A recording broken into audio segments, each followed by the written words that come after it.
Good evening. Thank you so much for being here. Your presence is exactly what everyone here needs, what we all need. We need to stick together. We need to show solidarity. We need to love each other. We need to pray for each other. We need to understand each other.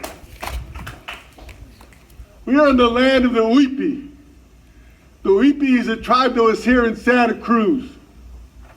They were here since millennia, 4 millennia. Anthropologists said they were here for 15,000 years.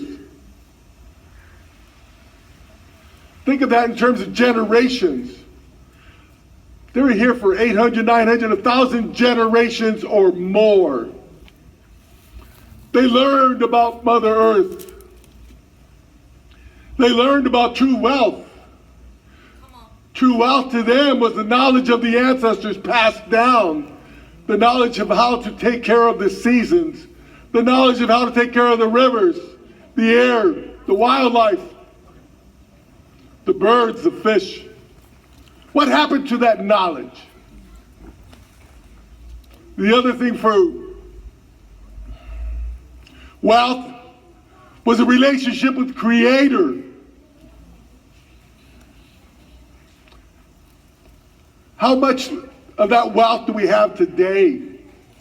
When we look at greed, when we look at domination and dominance, when we look at churches, I'm thinking very specifically, in 2015 in Peru, Pope Francis VI gave an apology to all indigenous people for the sins, the crimes, and the offenses that happened against the indigenous people of the Americas. Those sins and crimes and offenses happened right here, right down the street. Who started those mission systems? Father Sierra. What did Pope Francis do 3-4 months later? He canonized Junipero Serra. He recognized the start of these mission systems as being saintly. These missions were nothing more than a series of incarceration, slavery, brutality, rape that would always separate the men from the women, from the children. The soldiers were always nearby. They would go into the women's one-room barrack and rape them time after time after time. Yet starting that kind of system is recognized as saintly behavior, worthy of emulation by all of us. That's not who we are. That's not who we are. The history of indigenous people, their culture, their history, their values, has never been told. That history has been ignored, forgotten, and erased from history. And that erasure has allowed the domination and destruction of indigenous people that allows today incarceration, that resulted today with the incarceration, the poverty, the addiction, the illegal and immoral laws that are allowed over people to be tortured, really, and murdered right before our eyes every day. When is that going to end? When is that going to end? And that destruction and domination was also of our environments. Look at the way they do all that extraction, trying to take the gold and the silver and all the other minerals out of Mother Earth. That is not theirs to steal. These lands were established by what's known as the doctrine of discovery. That was one of those papal bulls I talked about earlier. The doctrine of discovery. The doctrine of discovery acknowledged that the indigenous people were not human beings. And therefore, they equated us more with the animals and the wildlife. And so we were just using these lands. We didn't own this land. We didn't own the Americas. Africans didn't own Africa. Indian people from India did not own India, etc. That is what the doctrine of discovery is, and the doctrine of domination. We've been dominated. We need to break the chains. We need to take that, I love this phrase of taking the knee off our necks. We need that to happen. And that will only happen when we're staying together, when we are together. And there's many symbols and monuments and names that recognize that domination. Look at the Confederate statues. Look at the naming of those military establishments that were named after the generals, the Confederate generals, honoring, respecting, memorializing. Look at the missions right here. The life expectancy at Mission Santa Cruz was less than 2 years. This was the most brutal mission in the entire mission system. Life expectancy less than 2 years. And yet, that should be recognized as a Holocaust museum.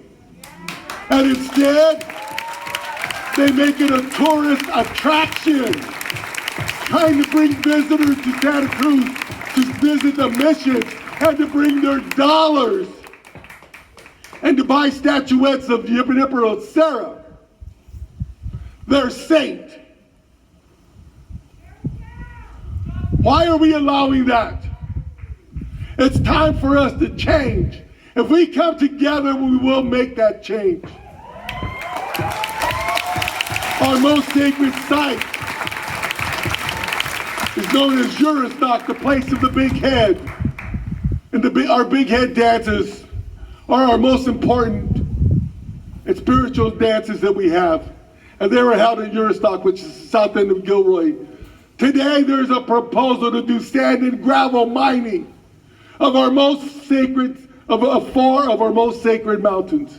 Not our most, the most sacred mountains of the Amah Mutsun people. They want to do sand and gravel mining there. We can't allow that. And part of that territory, Juristock. Now there's two other development projects there. One is the Beta Bell, and they're trying to do commercial zones and tear into our sacred sites and put gas stations, shopping centers, just to open the door for housing. And just across the street of Highway 1 from Beta Bell, there's a proposal to develop about 2,800 acres. And that right there is sacred land. Our spirituality never mattered to them. We were just devil worshipers. And our spirituality was irrelevant, unimportant, and should be dominated and crushed. And that's the spirituality of all indigenous people. And we, by keeping us divided, they allow that. They allow it. We need to change that. We've suffered enough. We've suffered and been dominated long enough. I said earlier that it's time for the truth to come out.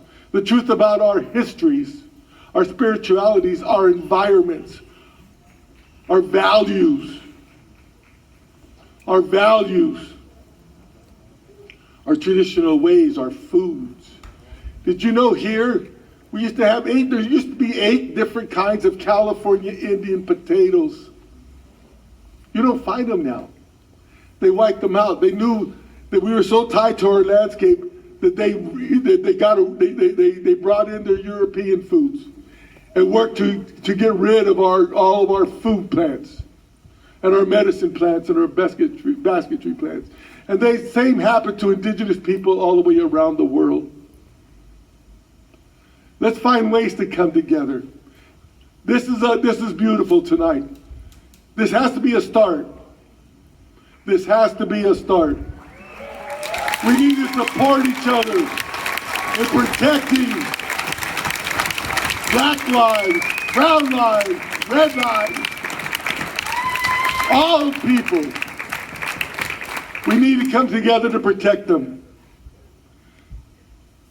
We can only do that together.